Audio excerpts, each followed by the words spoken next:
Place looked good. Nothing much was new, but everything had fresh paint on it. Yard was small, but neat. Older model Dodge cattle truck was parked between the barn and the house. At Plowshare I saw balanced the gate so it would always close. It was painted white. House was freshly painted white. Green shutters.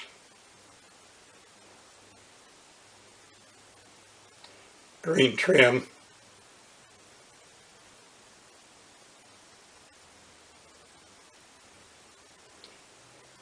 Had a greenish roof.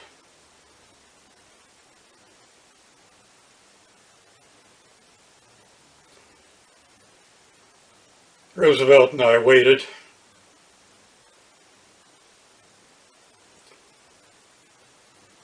Three children appeared in the window to the left of the front door.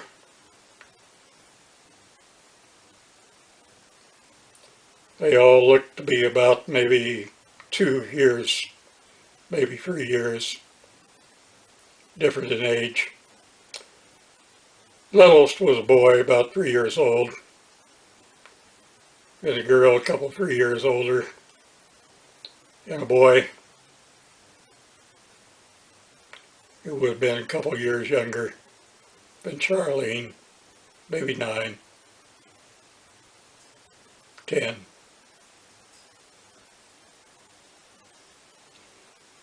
They stacked up in the window one above the other.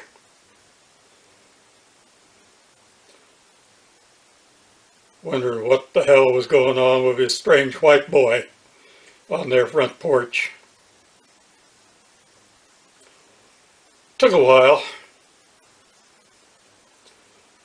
and Mr. White walked around from back of the house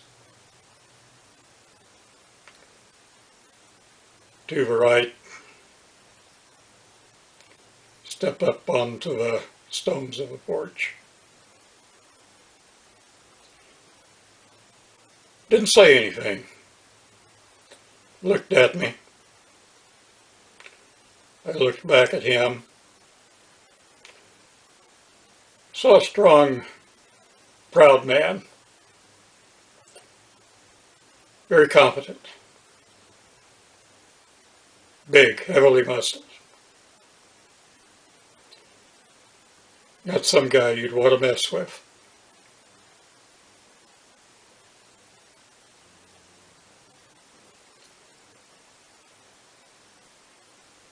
Said hello, introduced myself,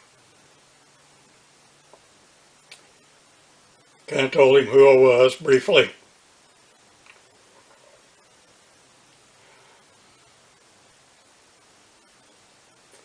Told him something about what I was thinking about the possibilities of a court case.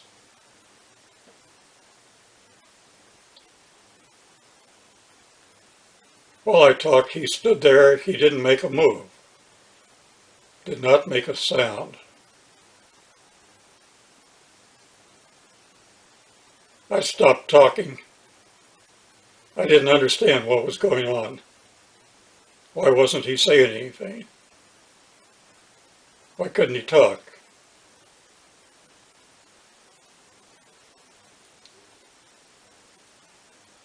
His back was to a front door. He made a little gesture with his right hand, kind of a jerk, like it was maybe or maybe not intentional, just his hand jerked. But it jerked toward the kids stacked up in the window.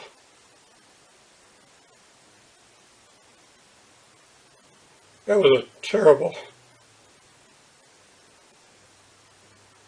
realization came to me with that jerk.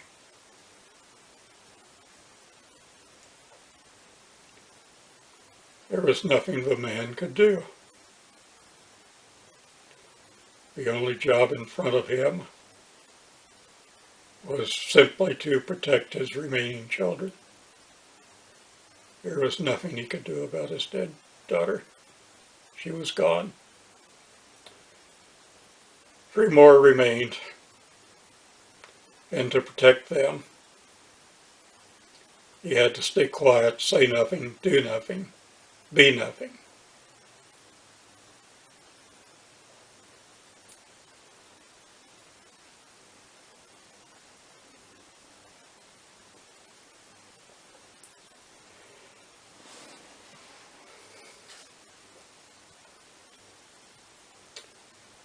I felt like shit.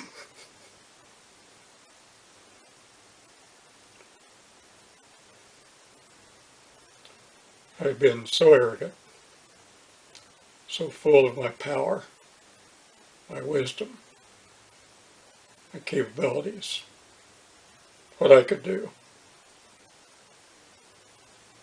meant nothing, less than nothing. Been better if I'd never existed. He didn't need me there, upsetting him and his family.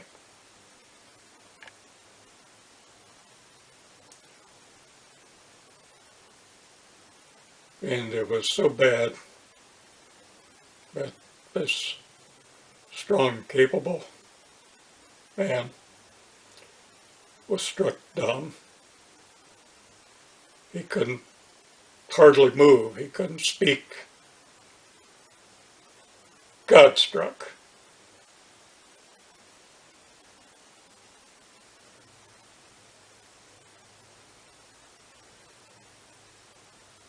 Manhood.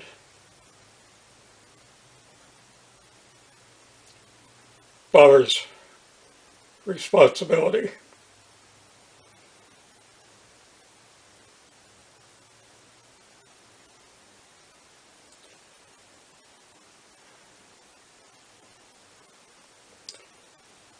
I don't remember if I said anything at all after that. Maybe. I apologized. I think I probably did apologize for being there. And Roosevelt and I turned, walked quickly to the car, got in the car, drove away. Didn't look back.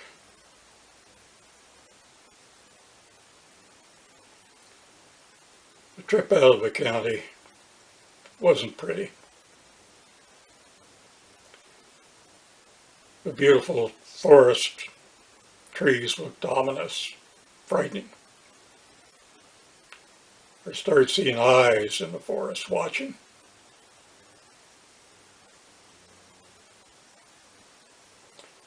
I wanted to get out of there. Hoped I would never have to come back.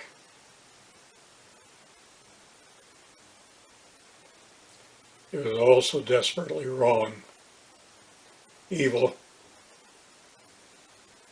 totally unsettling.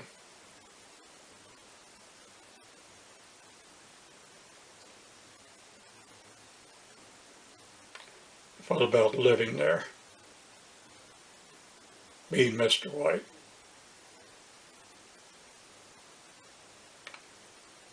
I had a daughter about the same age as Charlene.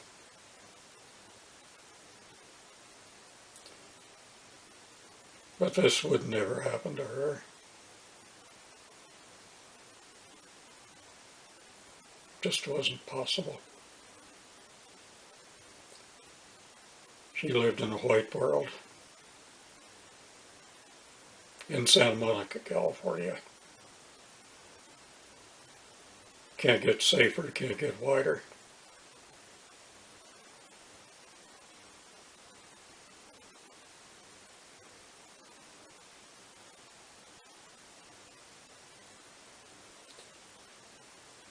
Roosevelt and I didn't talk. We both felt down. Wasn't anything useful to say.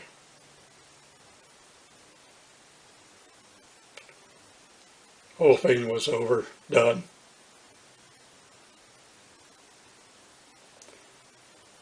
One more failure, one more loss among many.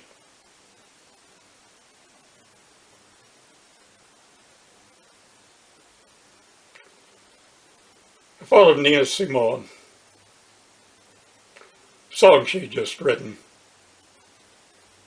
titled Mississippi Goddamn.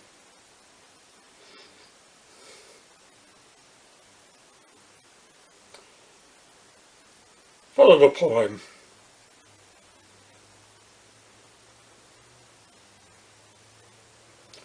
Hope deferred, hope lost. Drying up like a raisin in the sun. Like a festering sore that runs. Can't remember the rest of it now.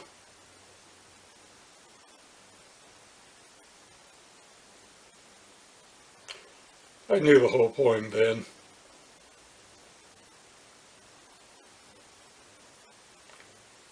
Ran through my head on a loop.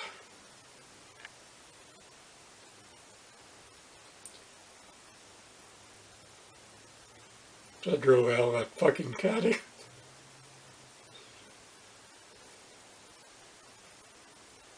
Such a bad place. So evil.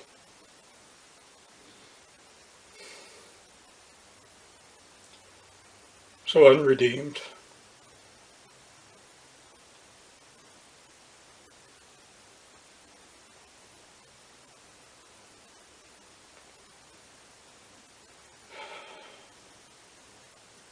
I never went back there again. Read about it, heard stories.